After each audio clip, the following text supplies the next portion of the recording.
When you look at the incredible landscape on planet Earth, all the different terrains, the varying soil conditions, the awesome water features, oceans, lakes, rivers, streams, the waterfalls, the different climates, the huge amounts of plants and ground covers, the requirements are so varied. Can one fathom how big a project that was? When God designed the landscape project for planet Earth, He was so genius, He designed it in such a way He would never have to show up to work. It is completely self-sustained.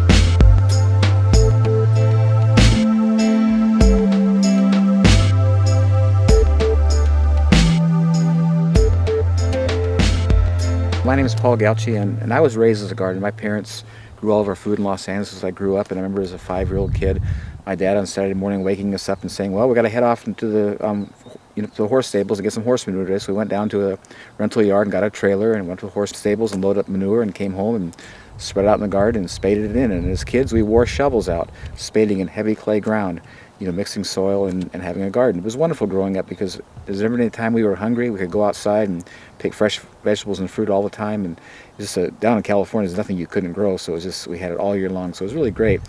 And so as I started to grow up and I got married and I had some children, and I decided Los Angeles is no longer a place fit for human habitation as far as I was concerned. It was getting really crowded and smoggy and just not safe. And so I thought I want to move to a place where I can continue to do this and grow fresh food for my family, have clean water, clean air. So we came up here to the Olympic Peninsula of Washington. We have a beautiful place. But we built a house and we faced a real challenge. We drilled a well, went 213 feet and got half a gallon a minute. And if you're doing the math and thinking about that, that's not enough water to do a garden. I'll never forget as long as I live. It was August 1979. It was a great year to build a house. It didn't rain all summer, but boy, in August, all this grass was totally dead. The road coming in was all dust. And I'm looking at that and saying, God, how am I going to grow fruits without water? And it was so incredible. I hear inside, he says, well, you're looking at the wrong thing. Turn around and look at your trees. And I pushed enough out when I built the house that I knew they had shallow roots. And I says, God, you really have my attention. If you can show me how you do these without irrigation, I can do an orchard. So I went out to the woods of the Fork and I started moving this material underneath the trees, and I was totally amazed. This beautiful, soft, black, damp, incredible compost. When I saw that, I says, well, I can do this. This makes sense. So I started planting the trees out there, and at that time I had straw and sheep manure. Now I'm using wood chips, and it's been amazing. This orchard's been here 31 years now. It's never been watered or fertilized once.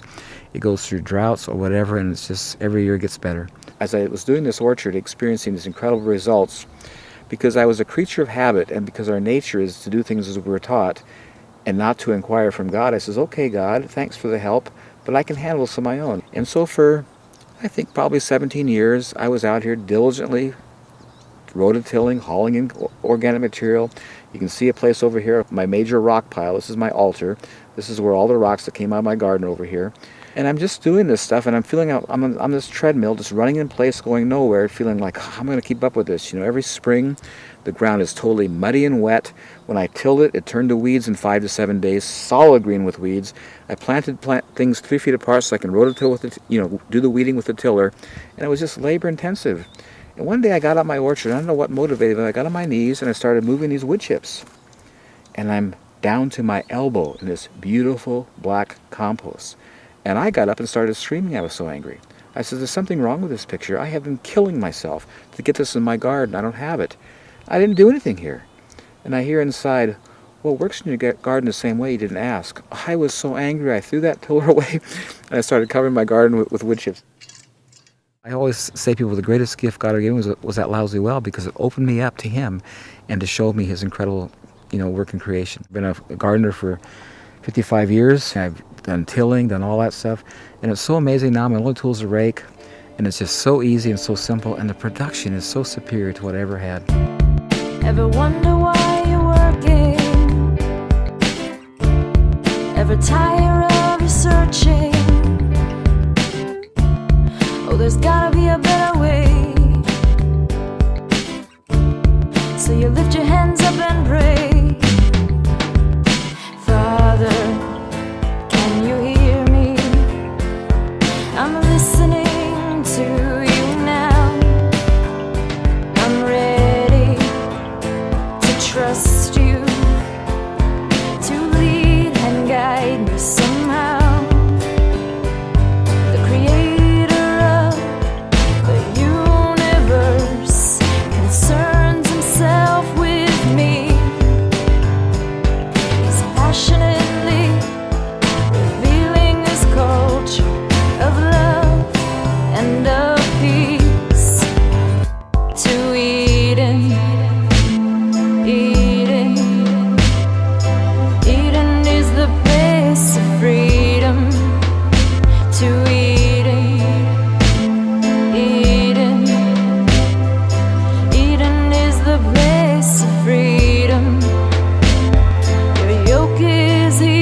when I saw how easy and simple this was, I says, God, where do we lose it? Why are we doing this? And it was so interesting. It took me right back to Genesis in the beginning. And if you look at in the beginning, when Adam and Eve were in the garden, they had this beautiful, relaxing day in the garden. And every afternoon and evening, God would come down and walk with them through the garden. And I'm sure as he walked through the garden, he would just share with them things that they saw in the garden that day about himself. Did you notice this? This is my character. This is all about me, kind of thing. And I'm sure they just had this incredible time, totally relaxed, no stress, every day. But when man sinned, the scripture said things are going to change. And the wording is, by the sweat of your brow, you're going to raise food. Thistles and thorns and weeds are going to compete with you. And the next verse says, and man began to till the soil. You see, man never cultivated in the garden. He tended the garden, but he never disturbed the ground. And when man got disconnected from God, he began to till the soil. The whole issue is so very simple. It's all about cover.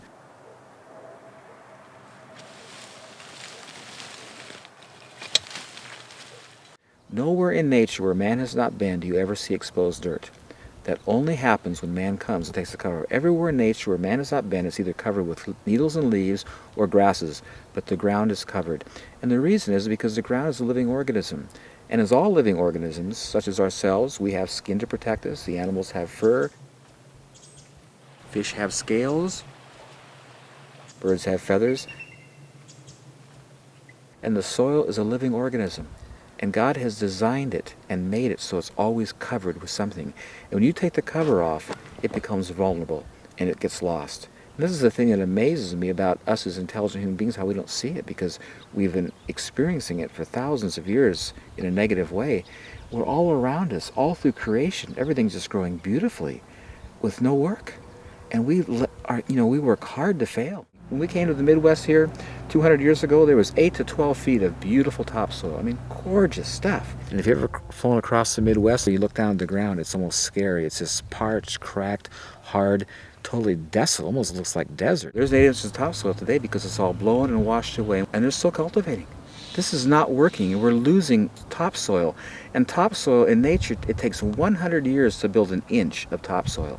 I mean, it is criminal and incredibly devastating what we've done to the planet. Soil conservation people in the Midwest will tell you that it's okay to lose around 4 tons of soil per acre per year. I don't believe, I may be wrong, I don't believe that soil is forming at the rate of 4 tons per acre per year. When the soil erodes, the organic matter erodes and all the nutrients that were in the soil erode, and that's just gone. It's just a resource that isn't there anymore. I found that if I try to help nature at any level, I mess it up. My approach now is just to look what it does and it says, talk to me, show me what you're doing, because I want to copy it, because it does it the best. I have 2 properties that I'm doing this on. This one here, the ground is clay and rock. It would be impossible to farm. It would be considered from the agricultural point of view as marginal soil. The other place I have is 80% rock, totally gravel pit. You couldn't possibly till it. You couldn't possibly cultivate it. And in both of those places, I'm experiencing the most incredible, beautiful gardens. I love that scripture where it says, as we behold the Lord, we're being changed from glory to glory. And I find that anything that comes in contact with God gets changed, including clay and rock and rock. It's just so awesome to take people and take them back and show them my incredible ground. You can't even break with a pick and walk on this stuff. It's totally buoyant. Everything's just growing great, And I didn't do anything. I just put the cover down and God does it all. Whatever organic, natural thing you have at your disposal, it will work. And I've used everything from straw, grass clippings, leaves, animal manures, rocks. But having used them all, I come back to wood chips and I see where it's been for a while and what it's done. It is my favorite. It just is the nicest thing to use. First of all, when I speak of wood chips, I want to delineate between wood chips and other things that people put in the same category, such as bark or shavings or sawdust. Wood chips, when I say wood chips, I'm referring to branches that have been chipped. Branches of trees, which is about 90% needles and leaves, that have gone through a chipper or a tub grinder. You want to get it from the source, either a good tree service or someplace who has a good amount of it, and because the bag's just too small and too expensive. If you live in an area where you have local tree services, people that are trimming trees or taking them down, I would just get in the phone book and look for those kind of people, and that would be a great source. In most cases, to them, it's something they've got to get rid of, and so they're looking for places to get rid of it, so it shouldn't be a problem. Just this whole area gets filled. Just pack it in tight. As much as you can bring, man. I'll use it.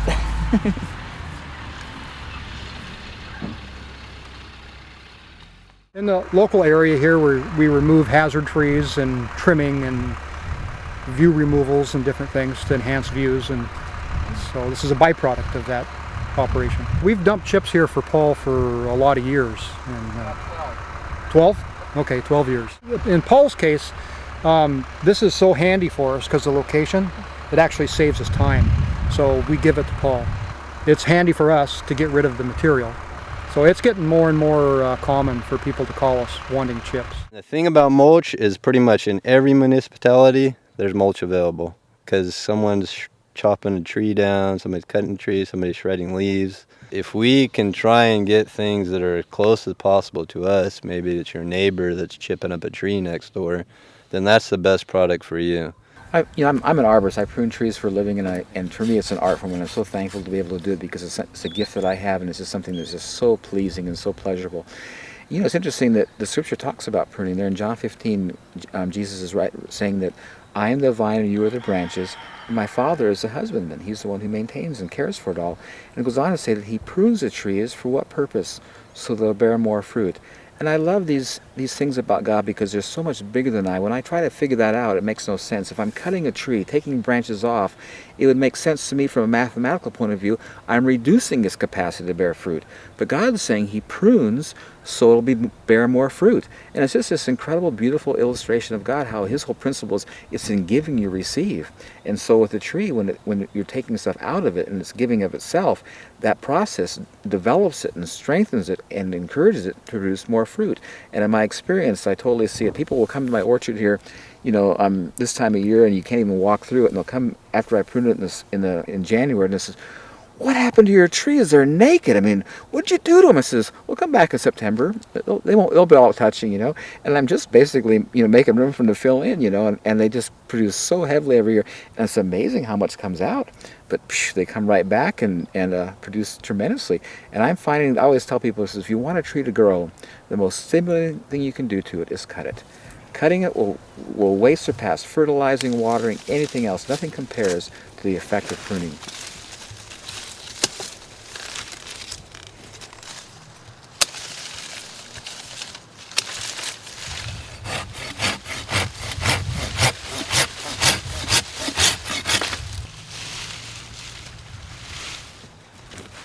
Every time I prune, I've got all these all these good branches to chip up and put back, and every year it happens over again, and it's endless, and it's totally free, provided by God. And it's just, again, it's such a beautiful picture of his character.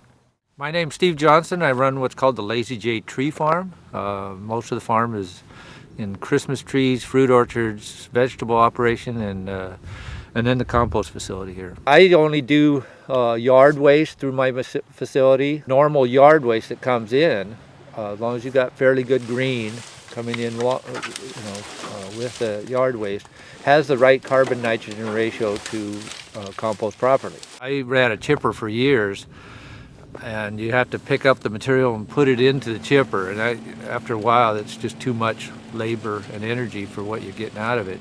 And so the tub grinder is really a good way to put the material through fast, and you never handle it by hand.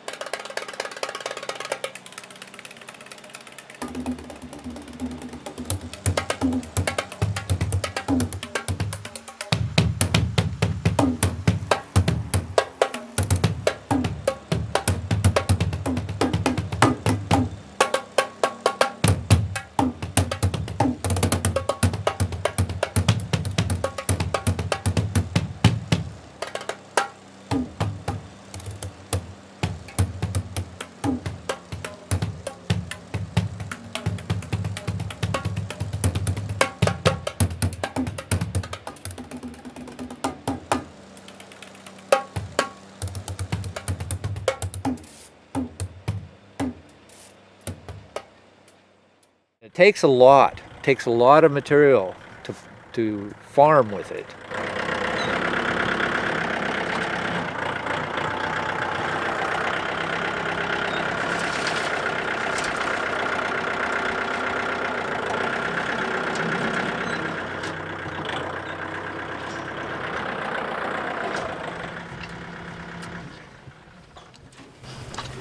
You know what's so interesting about this? Track with me. I came across this revelation the other day. These wood chips, when the wind blows, don't move. No, they stay there. And they're lighter than dirt. Exactly. You track with that. That's bigger than me. And I love it. It's nature. It's so awesome how the creator designed this. I mean, there's no tilling, there's no digging, there's no... This is it. This is the only tool I need. Man, it is awesome. My roses love it. Everything loves it.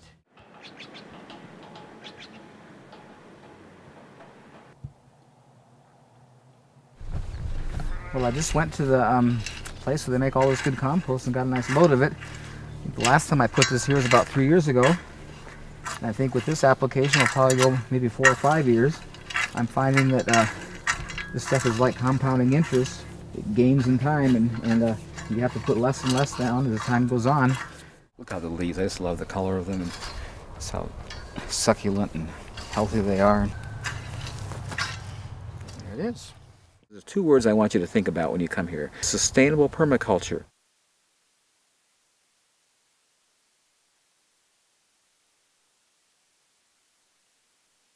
Everything you see here was created in nature for free, and it's renewable. It was for liberty Christ came to set us free. Everything about God is free and sets free. And I love that about his character, and it's so beautifully just, exemplified and shown in nature. This is just so freeing. And I love that scripture where he says, "Come unto me, all you who labor and are heavy laden, and I'll give you rest." Now you have to ask the question, why do we labor? And why are we heavy laden? It's because of the fall. He says, "Take my yoke upon you." And what do we use the yoke for? That's what we attach the oxen or the animals to some device to cultivate the ground.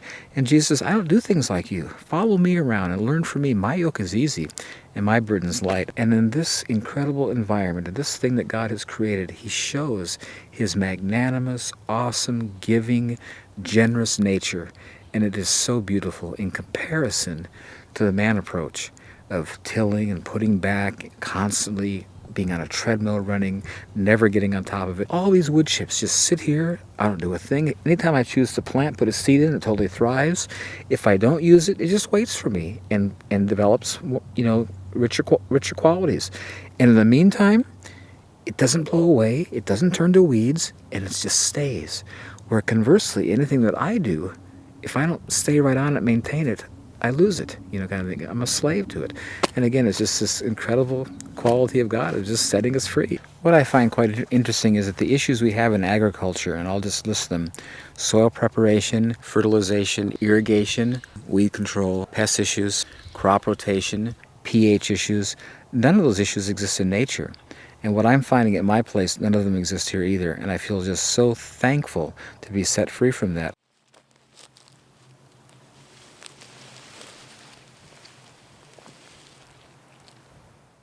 Soil preparation, when you put the wood chips down, they never compact. They're always soft. Every year I come out to my garden, all I need is my rake and just grate it out, make a little groove and plant my seeds. Because the air is always present, because it never compacts, it never has to be prepared. You come to a place where you've got you've garden, and your garden at the end of the year is all hard again. So you bring in this really nice organic material, manures, whatever, you till it in, you got this really fluffy, nice, aerated material. You're so happy. Oh, what a nice garden. You get out into your rake and you plant, stuff comes up. As the year progresses, when you get to the end of the growing season, that ground is right back to where you started. It's all compacted and hard again. And here's what happens. I use the example of a fire. To get a fire to go, you have to have 3 ingredients: ignition, fuel, and oxygen. In the soil, nitrogen is always present. That's the igniter. And when you bring in raw material, the fuel, and to get it there, air follows, it all burns up. You don't see smoke, but it all burns up. There's a number of different ways to use the material. If you take the raw grindings and mix it in with your soil, it'll rob all the nitrogen out of the soil to rot the wood or rot the material. So you don't really want to do that. So I tilled in these beautiful potato chip wood-colored orange wood chips into my garden last spring, and I wasn't too successful. My soil test says that I'm way down in nitrogen. Because I tilled those wood chips in, I tied up all the nitrogen in my soil. But now I know you never till this stuff. You just add to it. which was the mistake I made. So by getting the faith back and going back to what Paul has taught me, I think this is going to work because it just is simpler, right? Basically, what soil needs to survive is the same as us. It needs air, it needs water, and it needs food. It's a basic principle for all life. And so when you take mulch, for example, which is true in the forest, because there's not just one grade, like someone didn't go through and sift it and it wasn't always all coarse material or it wasn't all fine material. There's all what they have like macro pores. So there's all these different air pockets through the soil. And so what that does is it keeps the top part of the soil and even further down oxygenated. And so there's that oxygen available. The microbes and the earthworms come up into the soil, and then they can actually deal with that material and break it down. Normally when people think about mulch, they might think about what they call bark nuggets, which are just big chunks. It has to have different sizes of actual material. You have to have small grades, you got to have things like needles, you got to have things like chips.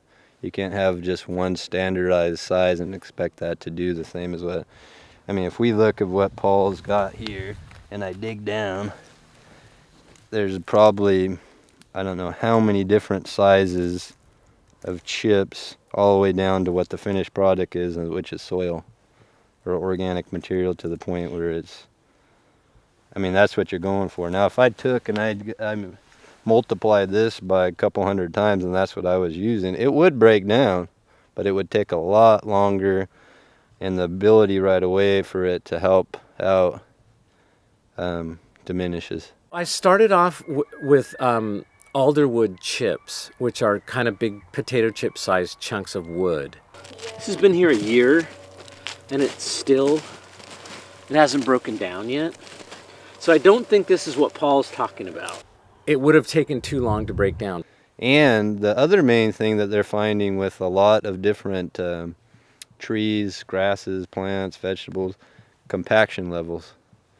A true healthy soil is not compacted, and when it does get compacted, it loses the oxygen, like those macropores we were talking about, and you get an area where it becomes what they call anaerobic, which means the oxygen level is too low for the microorganisms to live. We're dealing, as I said earlier, with compaction here on our farm, and certainly we're growing root crops to help alleviate that problem. What we're also doing is adding wood chips on top, knowing that they're going to break down slowly over time, create fines, and also work into this compacted soil. So it's kind of like a passive tilling almost that's occurring, which is a really exciting prospect to think that we don't need the heavy machinery or the heavy disturbance.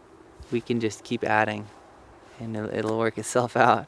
I have used the raw grindings, and there's a number of people that do this, is just keep it on the surface. You're basically sheet composting, and it's more of a mulch than an additive to your soil. I have a tendency to compost between 10 months and a year. The compost itself, once it's composted, and then it's a screen material, you can use that several different ways. You can plant straight in it, which is, there's a lot of people who do that, or you can just leave it on the surface as a mulch. Compost does a lot of wonderful things besides just nutrient benefits in your soil, worms and beneficial fungus that's in there. You'll just see the plants just love it.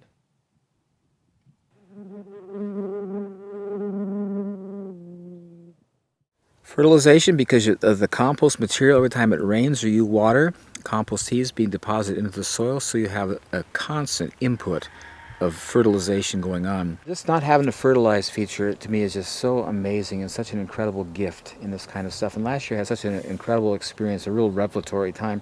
I had planted a row of spinach in the spring, and it came up really nice, and we enjoyed it. And I pulled it out and planted another one. It came up, the next one came up bigger and nicer than the one before. And then I was getting ready to pull it up, and one of my neighbors was talking about this black Spanish radish. It was so good, so I planted that for her. And that came up, and she couldn't believe the size and how beautiful that was. And I'm looking at this, and I'm just contemplating what's going on. And she says, now, God, talk to me. Every time I planted in the same row this year, each one was bigger and nicer than the one before, and I didn't fertilize. This is so opposite of what my experience is in gardening. Whenever I planted something, something was taken out, I had to put something back.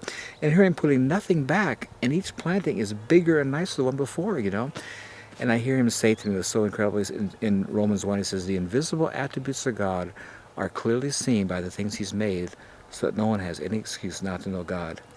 And so I just started taking it in and says, God, what invisible attribute are you showing me here?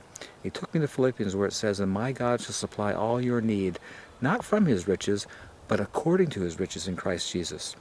And what he's saying there is that when he gives, he makes no deduction. He makes no withdrawal. He is the same. And he says this compost is illustrating that quality of my character. It gives, and it gives, and it gives. And there's no withdrawal. There's no negative. It just continually gives. And that's who I am. These leaves are falling down, and the idea is they're feeding the soil back. So they're done. So at this state, the chlorophyll is going out of them because they're going dormant. They're going to drop these leaves that still have nutrients, and the reason they're changing color is that green chlorophyll is gone, the pigment. They drop down in, and they're feeding that soil, and they're mulching it by their own. I mean, we're not coming over here and taking the leaves off and mulching below them. And if we go over here, or we go out in the forest, they're doing the same thing. So, I mean, they've been developed over these eons to do it, and so, I mean, why question it? Obviously, that's what wants to happen. And when you go out, and someone might say, well, that's not true with grasses. You go out into the grass field, let's say the prairie of the Midwest, there was grasses that were over my head, but underneath it was mulch from the grass. You know what I mean? It wasn't just green living grass with nothing out. There was mulch, all those blades of grass that had broken down fed the grass. There's nobody that goes out there and fertilizes that. I mean, that's the thing that people always say, well, you got to have fertilizer. You have to fertilize. Or, I mean, if there is no out, you're not taking it away, you know, it's all going back. The animals were eating the grass and it was still going back. So if you can recreate that in a garden, it's the same exact thing. The leaves come out, they do their purpose, they go back into the soil. It's really simplistic, and sometimes the most simplistic things are what people don't like to accept as being the answer. Whenever you buy fertilizers, there'll be three numbers or three things that they're analyzing in the fertilizer, and it's nitrogen, phosphorus, and potassium. Nitrogen is what gives the green, the good vigorous growth. The phosphorus is what creates the budding and the flowers and the fruit production. And the potassium is what gives hardiness and health and strength to resist disease. And all those things are important to be in the soil for the health of the plant. Chemical fertilizers, even though they have the numbers that say they're adequate in these features, do not have minerals. And so the plants that are growing without minerals don't have those in them, so they don't have the nutrient qualities that plants that grow in organic soil do. The minerals simply aren't there in the soil anymore. And so it'll take up what it can get, but it isn't there to be gotten. And so you end up with a fruit or a vegetable or whatever it is that simply isn't as nutritious as it once was when we had more fertile soils. Just the sort of calcium, magnesium, potassium, iodine, those kinds of things, the things that aren't fertilized typically, as 30-40% reduction in what they were getting 50 years ago. That's pretty alarming, which is helps explain why food doesn't taste as good as it used to. It isn't as good as it used to. It's not as nutritious. I always go to that scripture where God says it's good for a man to bear the yoke in his youth. God's saying up front, if you're going to have anything of value, you've got to work for it. But he says if you do it the right way, you want to do it early on, do the work up front, and if you've done it right, over time, it'll produce for you. And this is what I think is so neat about the wood chips and God's way. You see, when they came with chemical fertilizers, they told the farmer, you can have this immediate lush growth now. And they were right. What they didn't tell you down the road using these chemical fertilizers, that every year you had to use more and more to get the same effect, and your ground eventually became sterile. When you use the organic approach up front, it's kind of a lot of work to bring in those wood chips because, you got to cover the ground. It takes a lot of cover. But over time, what I found at my place is that you start having this incredible gain. Initially, you put a lot down, and you have to, in a few years, you got to put it back again. But I'm finding that each time I put a layer on, it's a lot longer before I have to do it again because I have this incredible base built. And it's like you have a foundation that's just growing, getting, better and better. So over time, you're getting a higher and higher yield with less and less input, which is how it should be, because you get older, you have less energy, and you want to get return for your effort, and that's God's way. That's how He is. I love that scripture in this. It says, "Do not despise the days of small beginnings." And I just encourage you to be patient. Nothing happens of any value quickly. Things that are of value take time, and the beauty of this process is that as time goes on, it just becomes more and more valuable. So, if you don't expect miracles at first, because it's going to take a little bit of time. And as you plant things and you feel they're not doing as well as you'd like, then you can use fertilizers to supplement. Eventually you won't have to, but initially you might, and that's okay, because you've used them anyway before this, so you can continue to use them now. Good organic manures, if they're clean, work well. But as it goes, you'll find that you won't need to use those fertilizers, and you really have an investment that cannot be compared to what the rest of people are doing in dirt. You got horses, you get horse manure. That's a given. Not too many constants in life, but that's one of them. You got to get rid of it. Okay, so what do? We clean the stalls, we take it out, we dump it in a pile.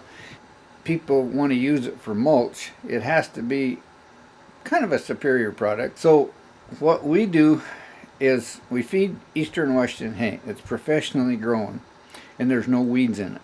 And that's really important, because weeds, the weed seeds will go from hay, will go through a horse's body unhatched, undeveloped, and come out, and you'll get weeds. We use fir and hemlock shavings, so they decompose very rapid, as opposed to using cedar, which decomposes or doesn't, very slow. And it's so simple, even I can do it. You just make a pile, and then I don't haul anything unless it's at least 6 months to a year old. In our garden up here, our experience has been you can plant right in it, because it's chips that have dissolved, as well as the manure and so on. So we've had really good luck that way. It would not be good in the garden without being decomposed with something else, That's a common complaint if you use straight horse manure. I'll go get some and show you a sample of it.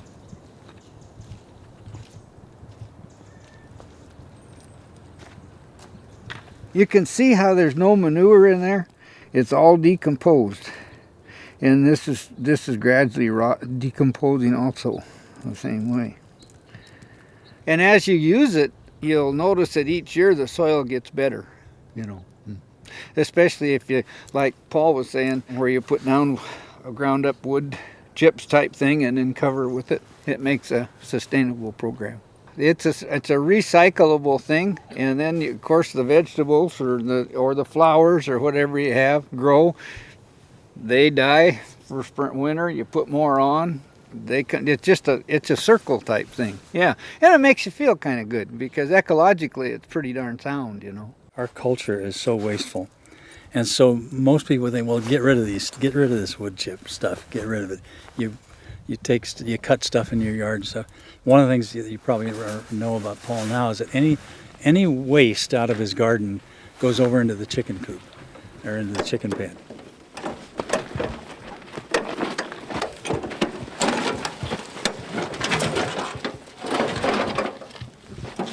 And then they eat it and munch it around and then poop. And then he brings that back over here and dresses the soil. I think one of the most beneficial parts of a garden is to have chickens around, because there's such. The eggs are great, but you see, they deal with all your waste, all of your yard waste, the expired stuff in the garden, my grass clippings, any weeds, all come to the chickens, and those are really nice organic products for them that they eat, and whatever they leave over turns into what we're going to be exposing here in a minute. They're out here all day long just kicking. You can see all those little grooves in here where they've been digging in, and they're excavating. They're constantly picking seeds out, any bug kind of thing. So they're working this material. And as you're going to see shortly, I'll tell you, I've never seen compost so nice. This almost approaches topsoil. And this is such beautiful stuff. Anyway, I'll just show you how easy it is to get.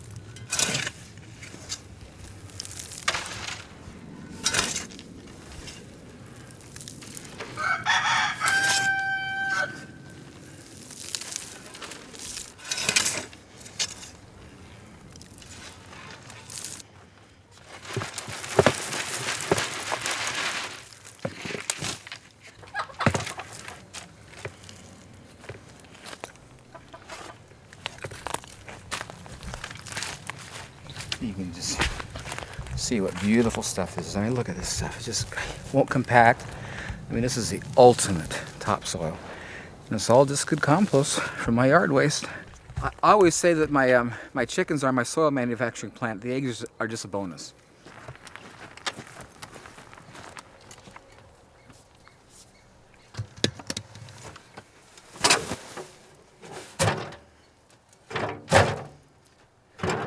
Look at this beautiful fine stuff.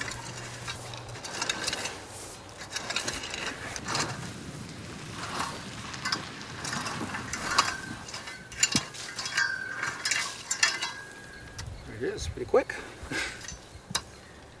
Somewhere down there there's a soil, and that's good, you know, presumably the soil has been protected, and in the meantime it's been breaking down and getting a little bit richer with time. But this mulch that is on top is basically organic matter. And that's one of the things that we're losing out of our soils around the United States is organic matter. Organic matter is wonderful. It holds the moisture up there. It's like a sponge. It just holds it there and it just sits there. The plant can stick a little root hair in the water and it sucks it. It's just like a straw about this big around, you know, it just comes up real easy. And plus being in contact with that organic matter, it's got plenty of minerals, plenty of nutrients, lots of nitrogen and all that sort of thing. It's quite interesting. People always ask me, well, wonder what your soil's like if they tested it. I says, well, I've never tested it. I've already seen where I came from. It's getting so much better that I've just been really happy with my results. But I think this is really neat. They did a soil testing and we were actually able to see that all this stuff, I mean, the soil completely is over the top as far as, you know, nitrogen, phosphorus, and potassium, which is what the plants have always indicated. But it's just nice to see that scientifically this, you know, meets the criteria. It's what it looks like. Every year in the same place I get a higher and better yield because the compost is being deposited into the soil via rain and water as a compost tea, and it's just like the soil is the bank, and it's a real descriptive of like compounding interest. Just gets better and better and better, and the beauty is I do nothing.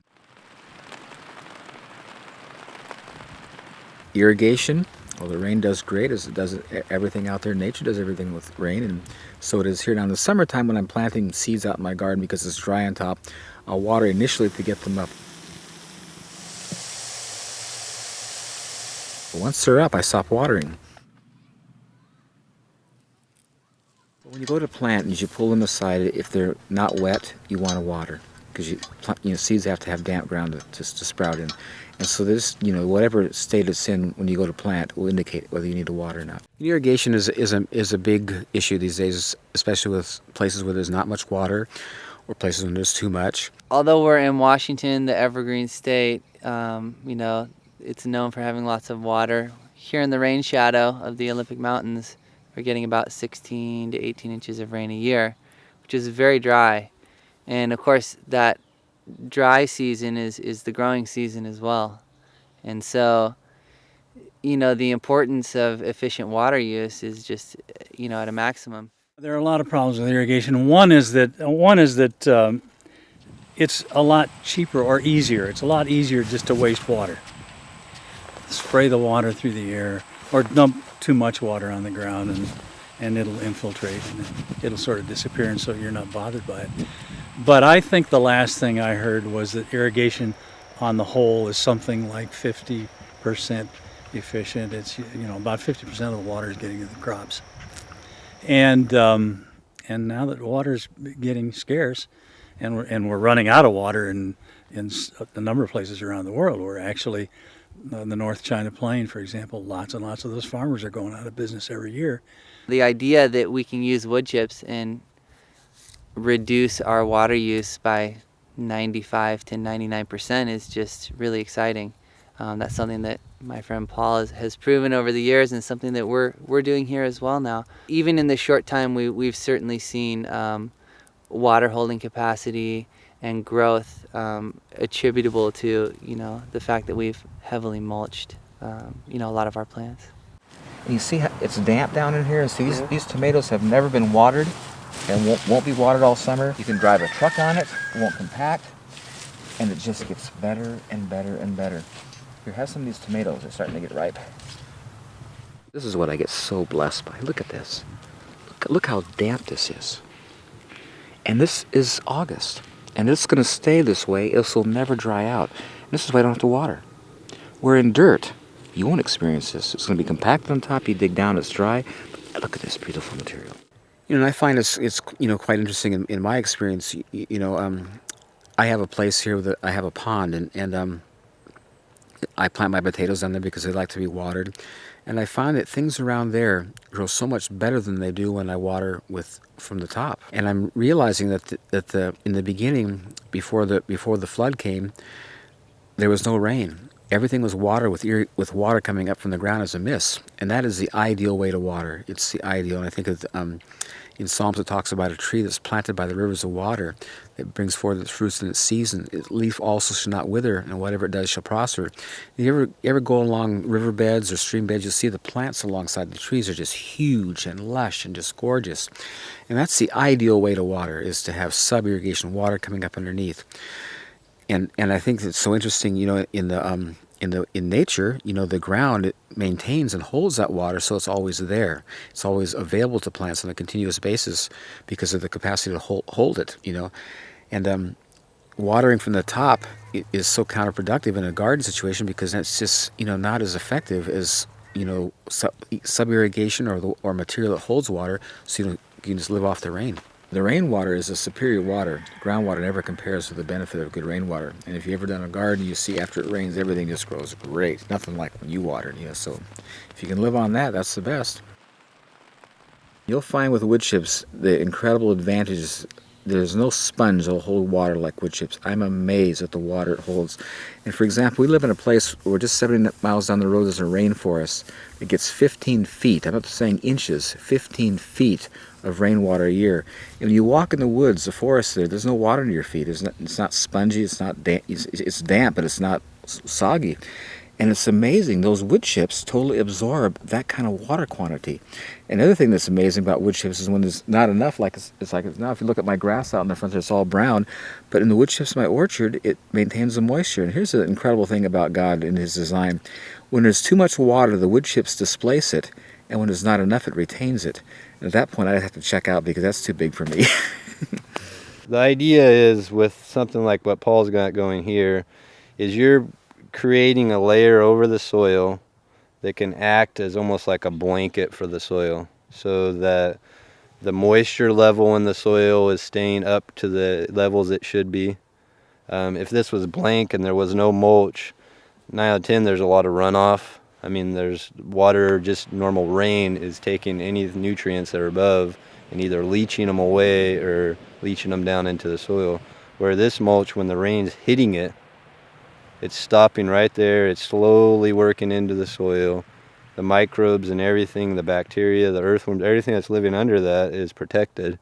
And then they are slowly decomposing that mulch down into the soil, which is the food for the plants. Water is such an important thing. We couldn't live without it, and I think it's quite interesting, the ratio and how it is on the earth. 75% of the earth is water. Our bodies are 75% water, and what I'm finding in my produce and fruit, it's 75% water. And I'm seeing a real connection here and a real balance. And what's interesting in plants that are growing in dirt that are irrigated with water, they don't have that water content. And I've discovered the reason is that we see in dirt, because it's compacted and hard, roots can't develop like they would like to, and so they're pretty compacted and not very spread out. But in this environment where there's so much air in the ground and it's so porous, the roots just spread everywhere. And because you have this very large root system, it's able to take up all this water. I've always said that the amount of water in the ground has nothing to do with what's going into the plant. Because you could have, heavy clay ground, which is what I have here, and I could be watering all day long, and it's not going to go in the plant because the ground's so compacted, there's no root system. But in this stuff, because the ground is so porous, I don't need to water at all because the roots are everywhere. Drawing such a wide area, they're taking up such a huge amount of water, so it doesn't matter about how much water is in the ground, it's because of their capacity to take up. And that's what's so key, and this is what I just find just such a pleasure. Anything I pick, you break it off or you bite it, and just juice and water just flows out of it, And that's how it's supposed to be. That's really the design. And it's just so important for us to be hydrated with our food and to be getting enough water. And like I say, the stuff you buy in the store, it just doesn't have that water content. Oh, this fennel is like, I can't even describe it. Isn't it awesome? It explodes in your mouth. It's amazing. But everything, you see all the water in that? It's all about roots. You know, you got to water 2-3 times a week, depending on what the temperature is, what your soil is, and sometimes more if you have sandy soil. And Paul never waters.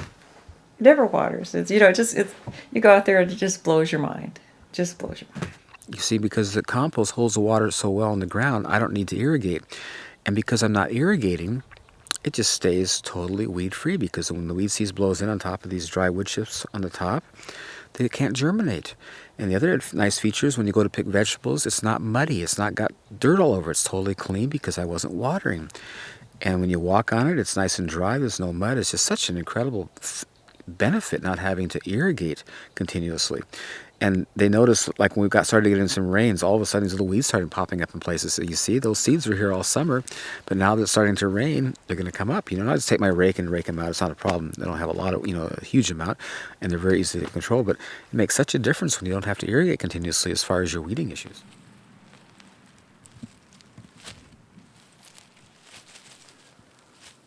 Weeds? Well, I have weeds. Weeds always happen, but because the ground is so soft and nice, I can just take my rake and just drag the rake through, and it uproots all the weeds.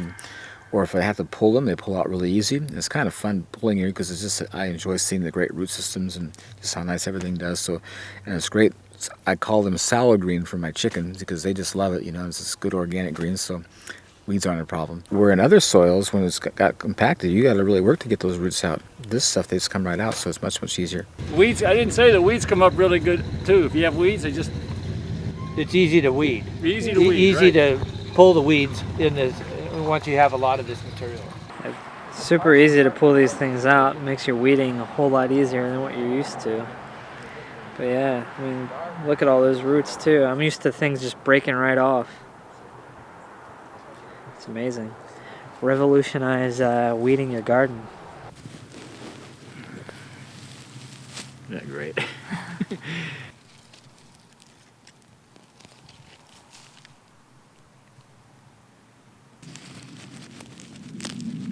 Look at that good old root. So it just makes it such a difference when I used to get down and have to pull weeds, and you have to get a tool to get underneath to get the root because they break off. The blade goes straight down next to the dandelion, and then I just simply pull back like that. No, I got pretty much all of it. When I used to till this, it was just solid weeds. Blows my mind because it's just like this was the same space. So the same wind, the same seeds are blowing across here, but because of the cover, I don't have the issue. This is one of the reasons why organic food is so expensive, because of the incredible labor-intensive weeding operation. They have to, get down and pull all those weeds because they can't use herbicides. This is a beet bed, and highly intensive labor to weed it, just to pick out the weeds and thin them, because there are weeds out here. We take about 4 hours per bed. A 3-foot by 30-foot carrot or beet bed take about approximately 4 hours to weed. I was for years in God's face trying to figure out what weeds are all about. I says, how come I have weeds here? I've done my best to get under your, how come they're here? And he came back so fast it almost scared me. He says, they're not your weeds, they blew in for your neighbors. They're cultivating, and they're creating weeds, and the seed blew into your place. And you'll always have that as long as they do this kind of a thing, And I love that scripture where how it says that all of nature groans and travails waiting for the manifestation of the sons of God. You see, they know we're disconnected, and they're groaning and travailing, trying to save the earth because we're just totally disrupting it and losing it all. And I think the answer is so beautifully described there in 1 John 3, where it says, "Beloved, now we are sons of God, but it does not appear we shall be. But we know that when he appears, we shall be like him, for we shall see him as he is. And everyone who has this hope in himself purifies himself as he is pure." I think that's so key, because nature is waiting for that day when we'll be all like Jesus. We'll get reconnected with God and be taking care of the earth as he intended us to.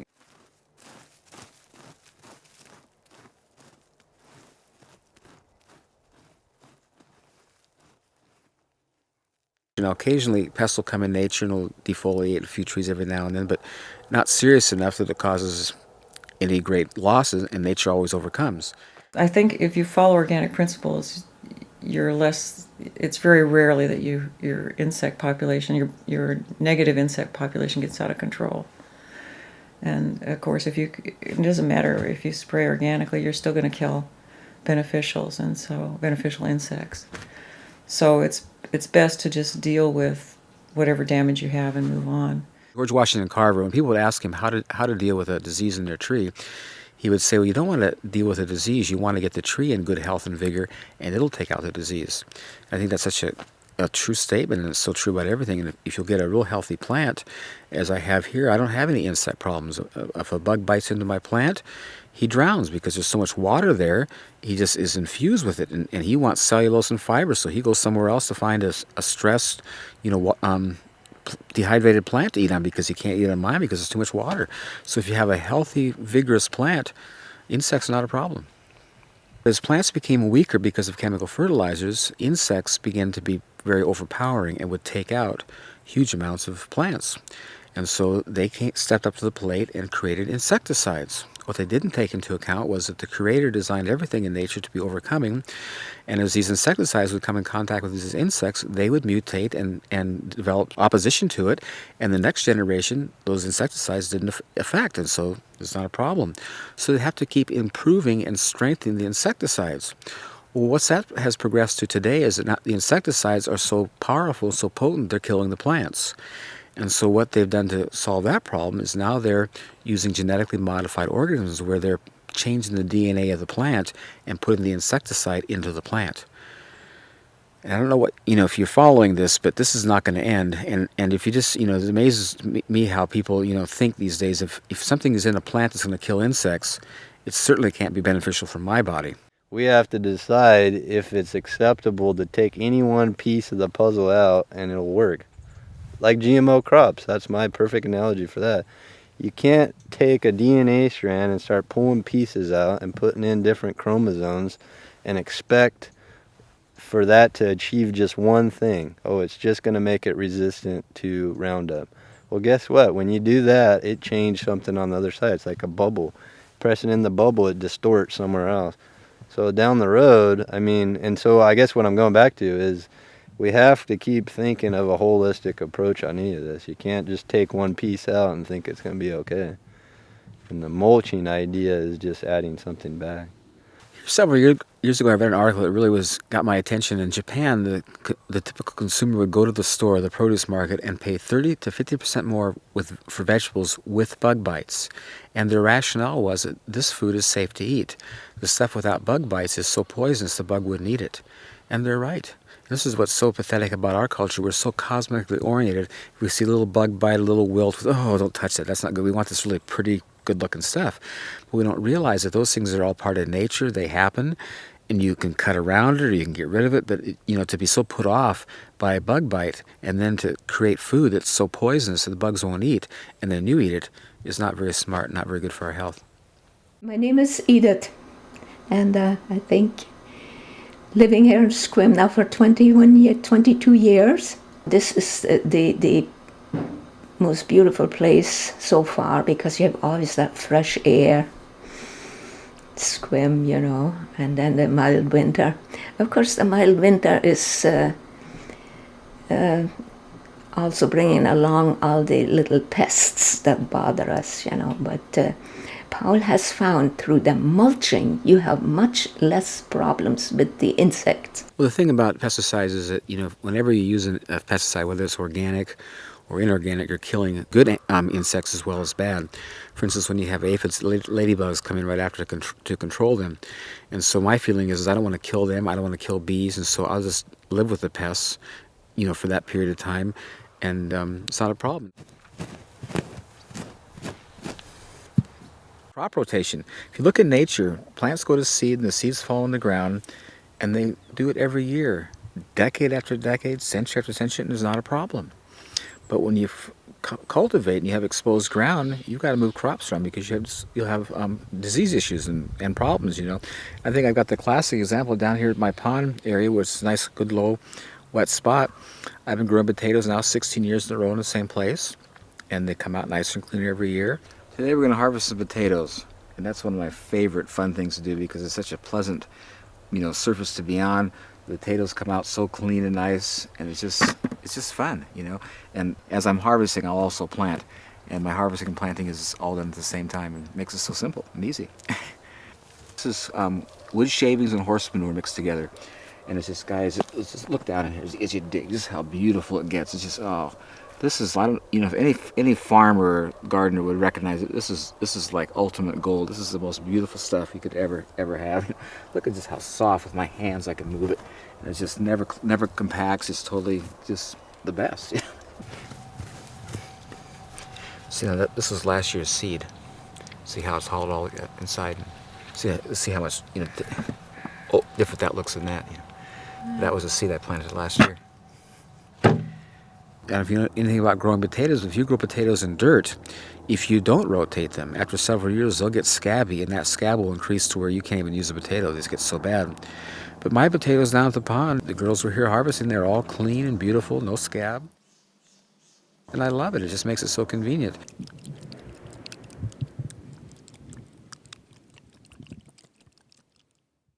pH issues. You know, I have over here in my herb garden, I've got blueberries, which everyone knows is a very acid-loving plant. But right next to it, I can grow Swiss chard or cucumbers or anything else that's alkaline, and it does well too. So here I see again all those things that we work so hard to correct: soil preparation, fertilization, irrigation, weed control, pest issues, crop rotation, pH issues. In nature, it's just all beautifully done by itself.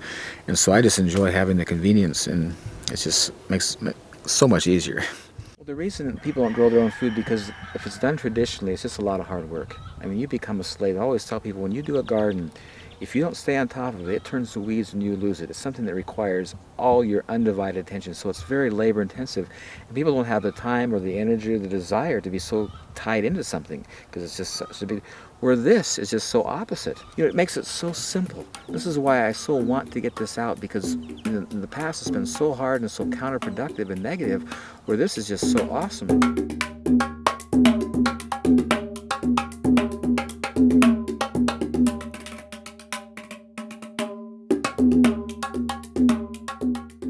We're in Southern California, in the South Bay area of Los Angeles, in a town called Palos Verdes. Southern California only gets about 13 inches a year, even in a normal rainfall year, and we've had drought for the last 4 or 5 years. And what we've tried to do is find interesting California native plants and plant them around the garden as much as possible, and then more recently vegetables, and see how they do in this area. We've basically taken the existing soil, which is pretty dry, a mixture of adobe and clay and little rock, and added mulch as much as we can to make it richer. Certainly we hope that plants will grow more healthily and more readily with less water, and so that's kind of an experiment. This is actually soil that we've worked a little bit, but has lots of hard particles and doesn't work very well for plant roots. So definitely getting it more moist and adding some compost on a regular basis is important. In Southern California, it doesn't get terrifically cold in the winter, but it can get quite hot in the summer, and it's definitely a way to hold in the humidity and to keep the soil from drying out so much during the hot months. Well, just recently we learned about a source of covering through the Los Angeles Sanitation Department. They are taking the green recycled clippings and yard waste and those kinds of things, and grinding it up and making it available at I think 6 or 7 different sites around the LA basin at different times during the week, and just come and pick it up. So we've done that a couple of times now, and getting big barrels full of free mulch is great.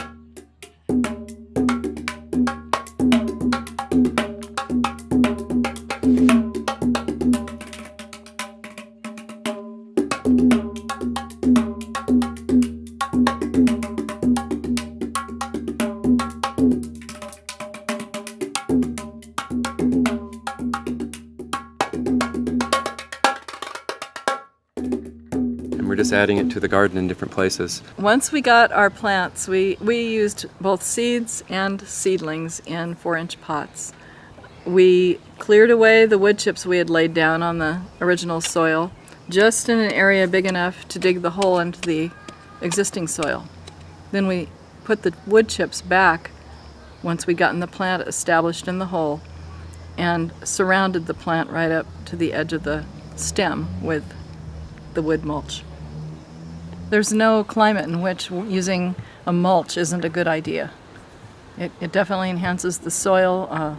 encourages worms and other beneficial insects and discourages the non-beneficial insects.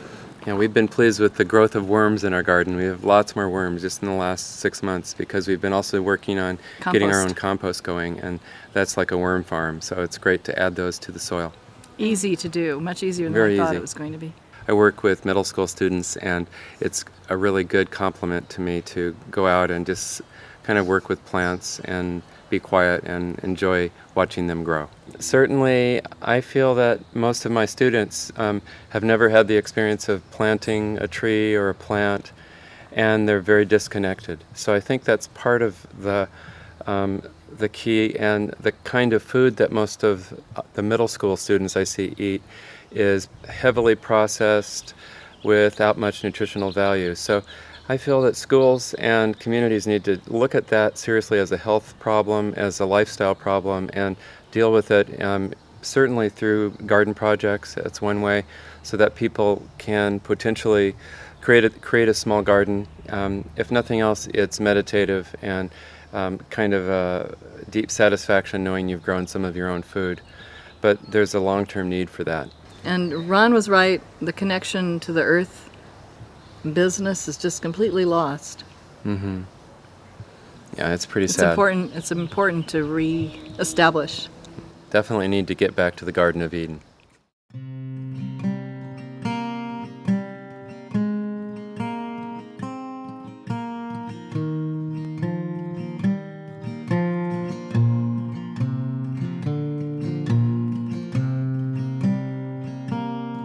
Hi, I'm Diane McComber.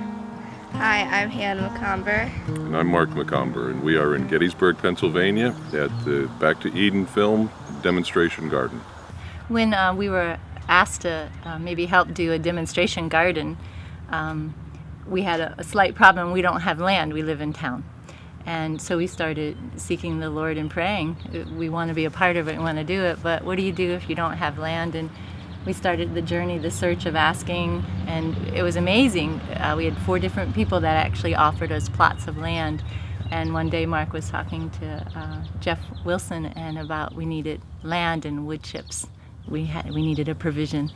And we were seeking the Lord, and none of the things seemed right. There were little glitches with each of them, and we kept waiting and listening, and it was amazing. Jeff said, I have land, you can use the churches. And that's how we actually got to have the demonstration garden here at Heritage Assembly of God Church. When I was talking with Jeff Wilson he was asking how to do a garden, I said, well, first you need wood chips or a covering. And around here, there are a lot of wood chips because a lot of tree service companies and a lot of people have trees in their yards and the woods around. And the road crews are always cutting the trees for the power line, so that's a good source for wood chips. Mm-hmm. And he said, well, I have a pile of wood chips. And I said, really? Maybe we ought to do the garden there. He said, fine with me. So this is where we ended up doing it. And he did have a pile of wood chips about 2 or 3 years old that they were making a walking path around the property. So we got permission and used those wood chips, and we laid the garden down. Getting more wood chips has been a little bit difficult because the tree service companies, they're more than happy to deliver them if it's convenient for them. And it just so happens that here, this site is on the way home of a tree service company. So if he's got chips, doesn't have another place that wants them, if the homeowners don't want them, then they drop them off here. To lay the garden down, the first thing is to go through and dig out all the thistles, and we found even dandelions and goldenrod and things like grapevine can be a problem. So if you have those things, to dig them out is very helpful. And then find a source for some newspaper. And we found a source for free newspaper at the local rescue mission. Gave us all the newspaper that we needed, an abundance of newspaper, and we laid it out. And we're blessed in that it's wetland down there, and everything just laid down, and that was to kill all the weeds and the grass that was growing underneath. And the newspaper, we put it down about 2 to 4 layers thick, Mm-hmm. and it seems like it really needs to be 3 or 4 layers thick. And where there wasn't newspaper, there were weeds. There were weeds coming through. And the beauty of it too, when we laid the newspaper down, Grandma and Grandpa were here, and Hannah was here, and Sarah and Dana. It became a whole community family thing. It was of laughter and fun. We got the newspaper down, and while somebody held it, somebody else would take a wheelbarrow full or back the truck around and just take a fork or a shovel and sprinkle it on the wood chips until we could get the wood chips on there heavy enough. And once the light film was on of wood chips, then we could put the covering on, 4 to 6 inches deep. The first year is really best. Beyond that, it's going to make it difficult for your plants to grow. For not being gardeners, our first garden's kind of rather big. It's 100 foot by 40 feet. And again, the Lord just provided a provision for us. My brother owns a, what's it called? Front end loader. Front end loader. And he came and he really helped us a lot. Thanks, Steve.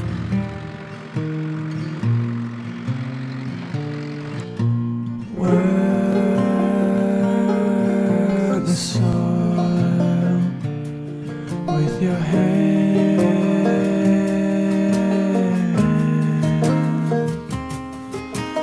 Work the soil with your heart.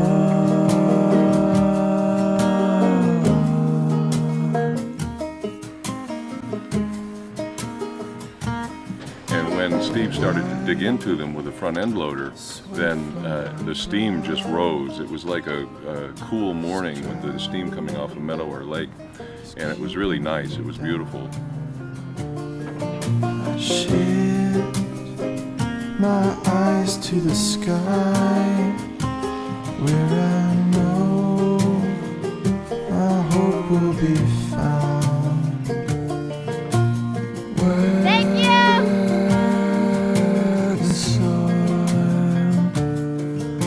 Your hand,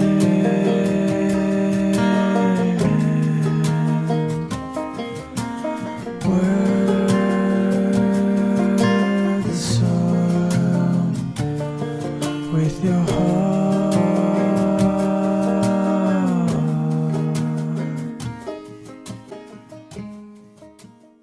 We were really blessed again because all of our seeds were donated to us from Washington State. And that was an amazing gift. In October, a box came from Washington. Paul had given some potatoes for seed, and Justin had given us a bag full, 4 types, I think, of garlic. And we immediately, in the fall, planted the potatoes and the garlic. Typically it would freeze at the depth that it was planted, but the wood chips kept it warmer, it kept it insulated. Almost every single one of them came up. So yeah, it worked. When we were planting the garden and while things were germinating and coming up, it was so exciting to see these plants come up, because it's like we are going to have a garden full. We're going to have a produce department full of harvest. Yes. Yeah, we're going to give vegetables all over the community. And as time went on, it was a little bit discouraging because things came up and then they stopped growing. And I didn't know why. So that's when I put the fertilizer on. And they grew a little bit more, but then they stopped growing and actually went to seed. And the reason for that was because we were growing in the wood chips instead of in the soil underneath. And we can tell in the places in our garden where the plants, the roots actually got into the soil versus stayed in the wood chips. Because where they got into the soil, the plants did remarkably better. It didn't take very long before we realized we needed to do some fertilizing. One of the organic materials that's the best for nitrogen and for fertilization with wood chips is dried blood. And so we put a couple of 17-pound bags on at different times. And that did remarkable things for the plants. The dried blood worked better than anything for organic nitrogen fertilizer. As far as this garden, I think what we would have done differently would have been just to put about 4 inches, 4 to 6 inches of wood chips down, and then part the chips and plant in the ground beneath the wood chips. And that soil really does get prepared pretty quickly by the wood chips. It softens the ground up pretty quickly. When I moved the wood chips off in one area, I just took my finger and I began to dig. And in no time, I was down 2 inches really easily. And then in the yard, just off the wood chips, I started to try to dig, and I was, really stressing my finger to even break the grass, let alone break the soil. So it really does make a big difference. We have a friend that offered they have half an acre between their house and the neighbor's house that it's just empty. There's nothing on it at all. All they do is mow it. So he offered it if we wanted to have a garden there, or anyone else wanted to have a garden there, I have wood chips delivered there, that would be a site that we could do. So we set up another garden there, and the first thing we did, of course, was check for the thistles, and it was has been mowed all along, and there were no thistles, so we put the paper down. Then we put about 2 or 3 inches of mushroom soil down on top of the paper. And then once the mushroom soil was down, we put about 3 or 4 inches of wood chips, somewhat composted wood chips, on top of the mushroom soil. And then over that, a dusting of less than an inch or less of cow manure that had been composted. And then that was all that we put on that. Newspaper, and then mushroom soil, about 3 or 4 inches, and then 3 or 4 inches of wood chips, and then just a dusting of an inch or less of cow manure on top of that. And when we got done, we felt really good about this garden is done correctly. It's got the nutrients, it's got the soil that it needs, and then 3 days later we planted seeds. And here it is a week later, they've all come up, everything is germinated, and we have things growing. And so Father's Day, best Father's Day of my life, we planted the new garden. When we planted in that garden, we moved the wood chips out of the way. We did not plant in the wood chips. We planted in the mushroom soil that had the nutrients and used the wood chips as the covering. When you plant in the soil and they get big enough, then you side dress them with the wood chips. So that's what we'll be doing when they get big enough. So it's looking really good. It's growing really well. Something that I think it's too, and more about, that honestly really is about the garden. I think it is to take kids back for a generation. I do think away from video games, away from TV, away from sitting, take them back into nature, because God does display himself in nature. You cannot look at a seed and see the miracle of something coming out of it. We watched as the beans were coming through the ground, and the seed was still on the sides, and the little green plant was coming out through the middle, and we watched it in amazement. And you cannot not have a lesson about God at that moment for a generation. Just to see God. I mean, that's why I believe God started Adam and Eve in a garden. We're back to Eden Organic Garden. I'm Johnny and I'm 5 years old. My name is Hannah McComber and I'm 9 years old. I'm Natalie and I'm 7 years old. And we are the Kids Garden Patrol. We've learned that ladybugs are, actually they eat other bugs and they're good for gardens. Whoa. What did you find? Ladybug. What's your favorite bug? Ladybugs. Why is ladybugs your favorite bug? I don't know. Because what do they do in the garden? They eat the other bugs. Whoa! There she goes. And these are bad for gardens. They eat the leaves. Why do they eat the plants? Because they're hungry, I guess. Get off of there. There's a fat one. What I like about this garden is that whenever you're weeding, it's very easy to weed. All you have to do is just pull it out, and it usually just comes out all the roots and everything.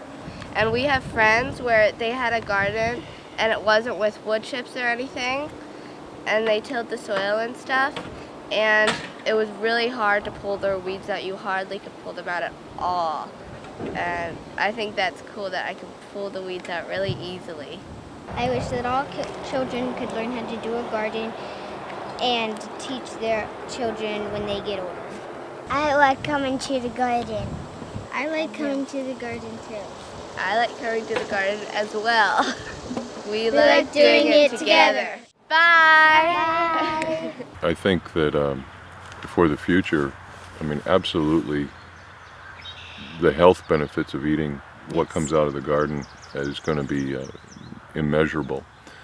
But also, I think that times aren't going to get easier, they're going to get harder. And I really feel like the Lord has released this now worldwide wood chip gardening in order to be able to provide for people that don't have the ability to do traditional gardening. They don't have the equipment, maybe they don't have the space, they don't have the understanding of how to do traditional gardening. And you can just lay down some wood chips this year, and if it turns out that it's 10 years down the road that you need to be able to grow your own food, like in the days of the Great Depression, then your garden is ready. And I really feel like that's a major aspect of the Lord releasing this at this time. He's released it in enough time for people to get things ready that they need to get ready. Don't have to be in a panic about it, but to be intentional about it and to do it. Some of the spiritual lessons I think that we learned from doing the garden, or at least that I learned, was that God always speaks to you in the garden. It's amazing, the dialogue. And also being patient. The garden, I think, just teaches that amazingly. And to trust the Lord in the fullness of time. The fullness of time He brings forth His glory, His beauty. Fun lessons like the seeds, to trust, even when you're planting them. One of the first dialogues I felt like the Lord had with me with the seeds was that they might not all germinate, but you still plant and just trust Him. There was beauty in that for me, with even just the spiritual connection with that. Was we live our lives. We just plant, and He does the rest. I think one of the main things that I've learned from the garden was that, we really did receive a seed from the Lord about wood chip gardening, the covering, and was very excited about it, and then wanted to just move on it quickly, and having to have patience to wait on His timing as to where it's going to be, how it's going to be, and then things coming up. He plants the seeds, but the things come forth in His time, and He's put the seed in us with this, and things have come forth only in His time. You can't force it. And every time have tried to make something happen, like getting wood chips or getting a vehicle or equipment to move the wood chips, it's just you have to wait on the Lord, because it's His time, and He made such an emphasis over that it became so clear that if you're working too hard, you've stepped out of His rest. So just let Him do it.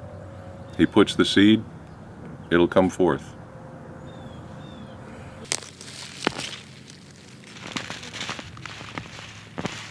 I always come back to, I love that statement of Jesus, "Come unto me, all you who labor and are heavy laden, and I'll give you rest. Take my yoke upon you and come learn of me. My yoke is easy, my burden's light." And I find that if I'm doing something that's stressing me out and getting a lot of work, I'm realizing this is not God. This is not how He does things. And I just love my harvesting approaches. Whenever I get around to it, I do it. If I don't, it's all right. I have chickens that'll use it if it's gone too far. And the advantage of harvesting when stuff is fresh in season, you're getting the ultimate food value. I think it's interesting too how when God's explaining to us how He provides for us, He says, "Consider the birds of the field." It's how they don't toil, they don't sweat, and I provide for them. Are you not of more value than them? And then he says, "Seek first the kingdom of God and His righteousness, and all these things will be added unto you." And we look at all through nature. Everything in nature is not pressured, not under stress, and they eat everything fresh in season. It's all there for them, and they do wonderful. Where us, the most sophisticated of all the creation, stress out, and we don't eat good food, and we buy all this processed stuff, and we're thinking like, Jesus is trying to get our attention. Consider them. Pay attention. This is how it's supposed to work, and I care a lot more for you. And it's just what I think is so sad is that God's made such an incredible provision for us. He's given us land. He's given us seed. He's given us, the sun, the rain. It's so easy to grow food, and it's so natural. It's what everybody's always done from the beginning of time until the Industrial Revolution. So we need to get back to the original and do it right.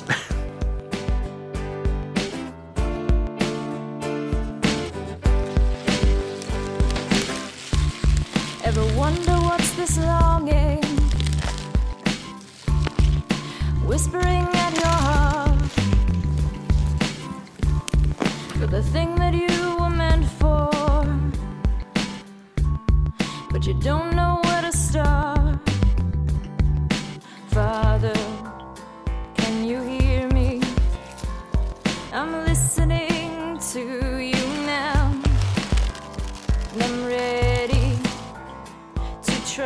you to lead and guide me somehow.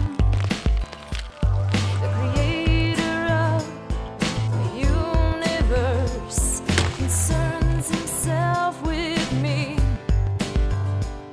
He's passionately revealing his coach of love and of peace to Eden. Eden, Eden is the place of freedom.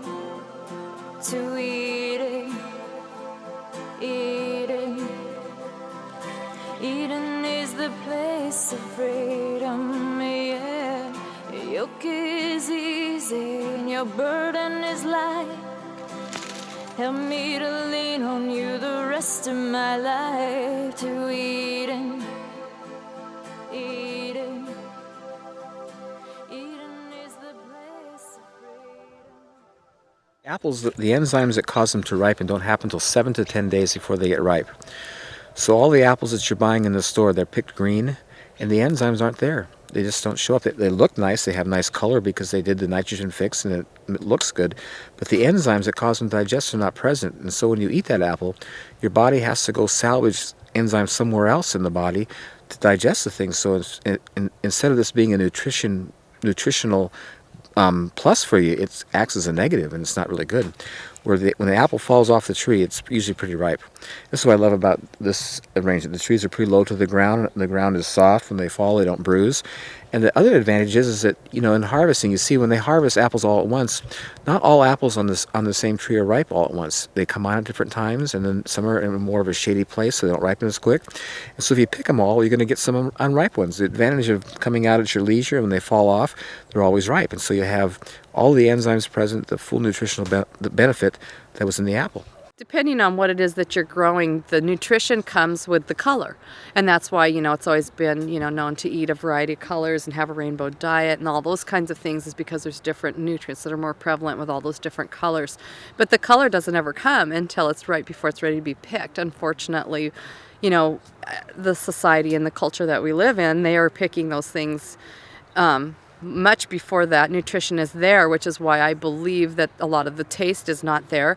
The sweetness and or you know, whatever that particular plant is prolific in. And I think that's really a big reason why people are not, you know, big fans of eating vegetables in particular, is because of the taste. I always say that plants that grow fast are sweet and tender. Things that grow slow are tough and bitter. When I used to grow stuff out here, they grow slow, they were tough and bitter. Now I plant stuff, man, it's up in a week, you know, and just 3 weeks it's just totally huge and beautiful. It's just amazing the difference. Well, you know, I'm not I haven't been formally educated and I don't have a nutritional background, but I do have taste buds. And I notice other people do too. When they come to my place, I just love to have them sample my food. And the response of everybody is, that is so sweet. It's just, and see, listen, everything that God created, I believe, is sweet. Very sweet. It was very sweet. They're so sweet. And tastes so good. This is good. Mm-hmm. I was a butt joke in Live Oak Park. Mm. That's good. And see if you, They smell good. These blueberries are really, really good. And my gut feeling, intuitively, is that the nutritional value of food is relative to its flavor. If it tastes good, it is good. If it doesn't taste good, it's not good. And I come back to this good God that we serve. God is a good God, and He gave all of us a sweet tooth. We desire sweet. It's just innate. He didn't give us that to frustrate us and cause us to be, you know, put on edge and say you can't have this. He gave it to us to satisfy and bless us because He's good. And I'm finding that in my garden, everything is sweet. It is all sweet. And it's so pleasing and satisfying. And I think I'm just beginning. I'm just basically on the edge, just approaching how God made food to taste. And it's just so wonderful. And I just tell you from experience, when you eat this, I eat this stuff all the time. I just out here grazing all day long. You have this sense of just overall feeling good. You have energy. You're not stuffed. You're not bloated. You don't get tired. I'm thinking like, this is how we're supposed to live. This is just right. And it's a result of eating this live food, fresh in season. And so I can't, you know, come from a scientific place to now analyze why this is better than store-bought, but I'm just telling you from how I feel and the flavor and the comments of everybody else according to the flavor that I know this is way over the top. Everything I've been eating is just delicious. It's amazing. It's packed with flavor.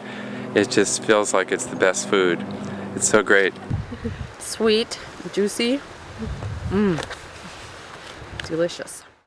This is the advantage of not watering. Amazing. This fennel. Isn't it delicious? Isn't that amazing? How sweet it is? I mean, if you could get that in a Well, what I can have in my yard isn't like that. No, because look what it's growing in. My And this dumb is my finger. point. It's minerals that give flavor to food. And all of our soils today are so deficient because of chemical fertilizers, because of erosion, Yeah. that minerals aren't present. But this stuff is just totally rich. Well, this is the answer. In everything, man. It's like over the top awesome. What I find interesting too is back in the 60s when they would analyze potatoes, for example, they had large amounts of vitamin A, vitamin D, all kinds of things that aren't in potatoes today.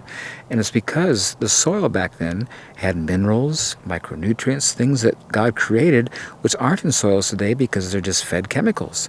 And the organic material is not going back in, and so the soil is deplete from all these wonderful things, and so the food is. And we wonder today, you know, why we have all these autoimmune diseases and things that weren't even here 50 years ago. It's not because our bodies forgot how to heal. It's because our food is not good. We're not getting proper nutrition. And basically today, people are taking supplements because they're malnutrition. They're not getting it in their food. And God created all this food for our bodies. I love Genesis, the first chapter, and I love the way it starts. And God said, fruits, vegetables, seeds, and nuts. This is what I made for your food. It is so good to have these vegetables and the fruit, especially the figs, that make you feel, you don't need a medicine or anything. You just feed yourself with good stuff. And like, it has even a better flavor. You know, when I have tasted Paul's vegetables, and like so many people, it has a sweeter flavor because it's not under stress. It grows with constant moisture, yeah. And this is the beautiful thing about it, you know, you not only help to make, again, a layer of fertile soil for the future generations. They have good soil there, it's not depleted. But you have also a vegetable that will nourish you, and it is published, you know, many places when you read the depleted soil isn't as good, so add your little vitamins in tablets. Forget it. If you can do this here, this mulching with the whole tree that's, you know, chipped up, that's the only way to go. Yeah. In some rational future, people are going to wake up and say, this is not only a good way to eat, but it's a healthy way to live. And ultimately, when you start thinking about quality of life, if your kids are healthy and you got plenty to eat and you're leading a healthy lifestyle, man, the rest is just gravy, whatever else you do. So yeah, I think this has a significant potential to be a big part of the human future. A lot of people mistake this place as a farm, and it's not a farm. This is a home where my family lives, where I raised my family, and I did this intentionally to have a place where they'd have a wonderful place to live, where we could grow all of our own food. And I've purposely, just because of how God's given me this really wonderful revelation of how to grow things, and His whole economy is in giving and receive. I've just never been in any position where I wanted to sell anything. I just have no desire to, and I just have such pleasure in sharing and giving with people because I have such an abundance. There's plenty for all of us, kind of thing. And it's just fun for me to watch people just randomly come to my place, pick things and walk off, and you can't even tell they were here. And it's just such a wonderful feeling, you know. I just love it so much like God because it's just His nature to give, you know. And if we just get connected with Him and start doing things His way, we have an abundance. He provides us with all we need, and we have excess to give away and to bless other people. And it's just a great way to live. I love it. I heard about this garden today from my friend Marcia Brees and her brother Mitch. So we took a notion to come up here, and it's been an incredible revelation. The gardening techniques are a revelation. As the owner was saying, they're so simple, so straightforward, so profound that many people overlook them. Gardening with compost, not using any water, and this is the result, is just a revelation to me. Do you think that you would ever try this at home? immediately, in about 3 hours. Every herb and vegetable that he's grown in this garden is so flavorful, so pungent, so powerfully flavorful that I haven't tasted anything like it in a very long time, certainly not in the supermarket. And you don't see it this big in the store. This is not elephant garlic, this is Italian red. Thank you. And I want you to notice when you use it just how moist and nice it is. Oh, yeah. Totally awesome. Oh, it's, yeah, thank you, thank And you know you. where I grew that? No, Right out in my orchard, underneath my tree. underneath the trees. This is, And you know what's so this is cool about gigantic garlic. is the easiest It's thing in the world to perfect. grow, and here's why. You plant it in October. We're amateur gardeners, and we're going to implement this stuff. I know we are. It all tasted really good. It's just all outrageous. Oh, it's unbelievable. I mean, when you drive up, that's why I put myself in front of this. The whole front row of this orchard is these dwarf apple trees with the wood sticking out the top. And it's magical. It looks like it's right out of a movie. It looks like, I expected Alice in Wonderland to come bopping out any minute and say hello. And I told my son we're going to see a garden, and he's 10 and a half, going on 15. And like, oh, do we have to do that? And he just came up to me a little bit ago and he said, I'm glad we're here. Even he thinks it's cool. If it passes the test with him, it's okay. I've had, let's see, I've had a carrot, and I've had some cilantro, and probably the most shocking thing was the anise. It's literally sweet at the end of the stem. The stem's good, which normally would be very tight, and at the end it's like eating a piece of candy. It's sweet. It's amazing. So he's turned me into a believer. When I was studying sustainability, I was looking at what is it that would make a human ecosystem really sustainable. And Paul has another, besides his farming techniques, Paul has another quality that really is ultimately the ultimate sustainable value. And that is he has a big heart, and he's generous, and he's helpful, and he's helping his neighbors out, and anybody that comes in here, help yourself. And that's the sort of attitude, if you really want a sustainable human culture, that's the kind of attitude that we really ought to be spreading. If the human species is ever going to be sustainable, it's going to be because of people like Paul. Not necessarily because of how he farms, but because of his heart.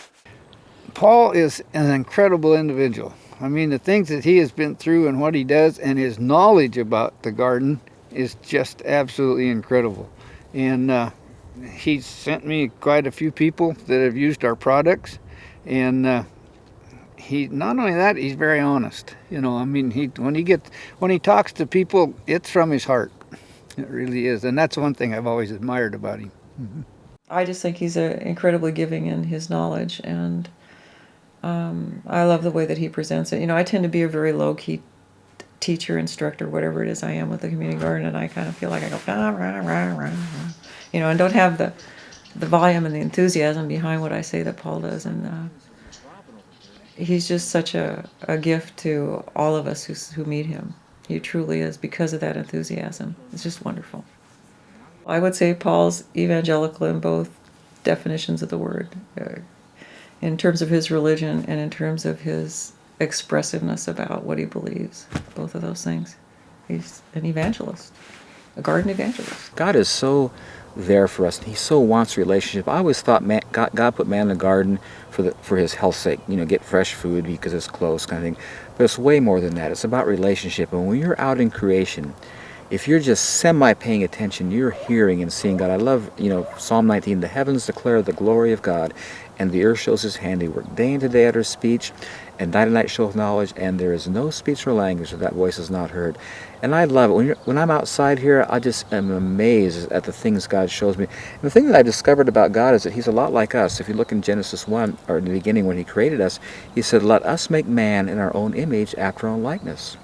And many of you who are artists, you know how natural it is for you to want to share your art with people, because you're just really, you know that it's good and you're proud of it and you want to show it to people. Well, God is the ultimate artist. He's the master artist. And he's very proud of his artwork, and he likes to talk about it. And I find when I ask him questions about nature, he just is right there. Yeah, and let me tell you this, and let me show you this. It's like, it's just awesome. What I find so interesting about God's creation is so in line with the Word of God, because he's the author of both, and the creation and the Word are saying the same thing. They're revealing the beautiful nature of God and showing his handiwork, and they're totally synonymous, and I love it, because whenever I'm hearing from him, the Holy Spirit always brings scripture that verifies and validates what he's saying, and I know who I'm hearing from. I love the scripture. You know, Jeremiah says, "Call unto me, and I will answer you, and show you great and mighty things you don't know." And then the verse in Proverbs, I think, is just so helpful. It says, "Trust in the Lord with your whole heart," and he helps us to remember where our heart is. It's not here. He says, "And lean not on your own understanding." He says, "Do not try to figure it out. And in all of your ways," and what does all leave out? "In all of your ways acknowledge God, and he'll direct your paths." Very simply, God's saying, he says, listen, when you have issues, ask me and trust me in your heart. Don't try to figure it out, and I'll show you what to do. When I come out here in the garden, I'll have issues and stuff, and I'll just ask God. I'll just give you a neat example. One day I had a bunch of people over here, and the guy noticed my potatoes over here, and he says, "Well, how come you don't hill your potatoes?" In a typical garden or farm where you have potatoes, because as potatoes grow, they expand and they'll come to the surface. And when they surface, the light will hit them and turn them green and makes them toxic. So the farmers have to keep hilling up dirt to keep them covered, you know.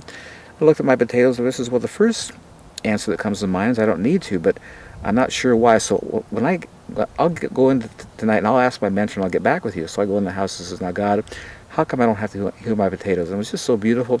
It was like he took me underground and showed me a potato develop. He says, "Watch this potato, because the ground below it's compacted and it can't move down. As it expands, because dirt is heavy, it falls off the potato and the potato comes to the surface. And for that reason, they have to keep hilling dirt over it to keep it covered. But in your wood chips, because they're light and they're totally intermeshed together, when the potato expands, the wood chips just lift." And I looked at that, and I love his responses. "And remember, I told you I did this so I wouldn't have to show up to work. Hilling potatoes is work." And I just started laughing. Yes, God, you're so awesome. I always tell people when they question, whether this will work someplace, or it may work for you in a small place, but you couldn't do it on a big scale. It says, or they have questions that they can't fathom. It says, you know what the issue is here? You haven't taken into account an omnipotent, omniscient, omnipresent God who holds all things together by the word of his power. That's awesome. When you take that into account, there's no issues, and he's demonstrated. This is what I love. All through creation, it's demonstrated. It's not like this is hard to do. He's showing us in everything in creation how beautifully he does it, because of his incredible, all-powerful, all-knowing, totally all-present capability. And I love that word. He holds everything together by the word of his power. Awesome God.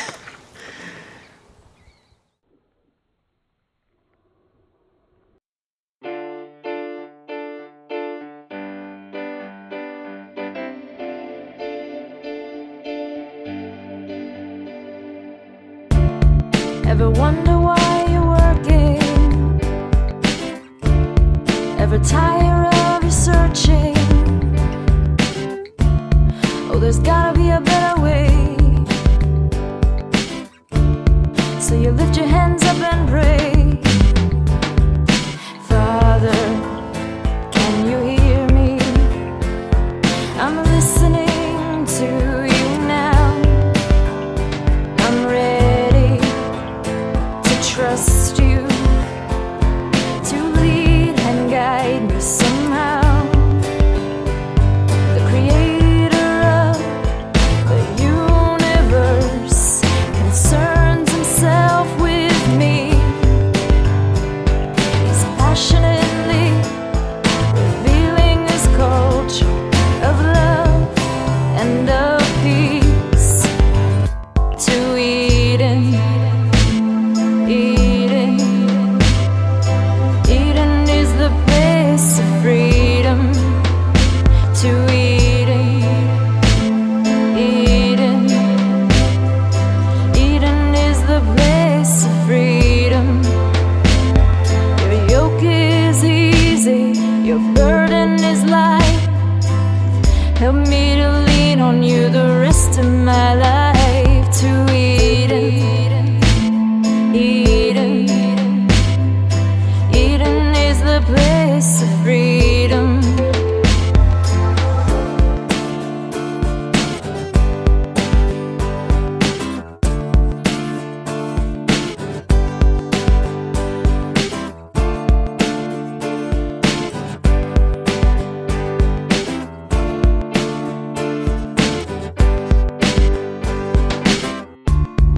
Ever wonder what's this longing whispering at your heart for the thing that you were meant for, but you don't know where to start?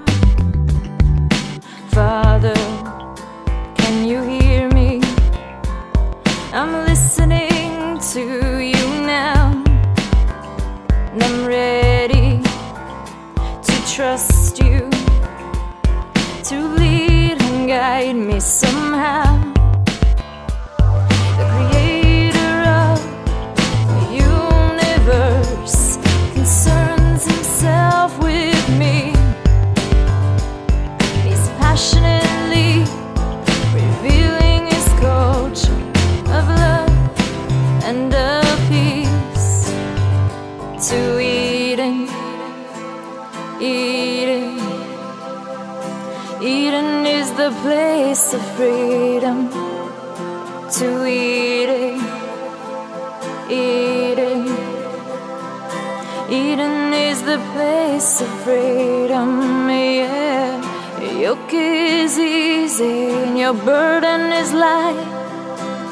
Help me to lean on you the rest of my life. To Eden, Eden.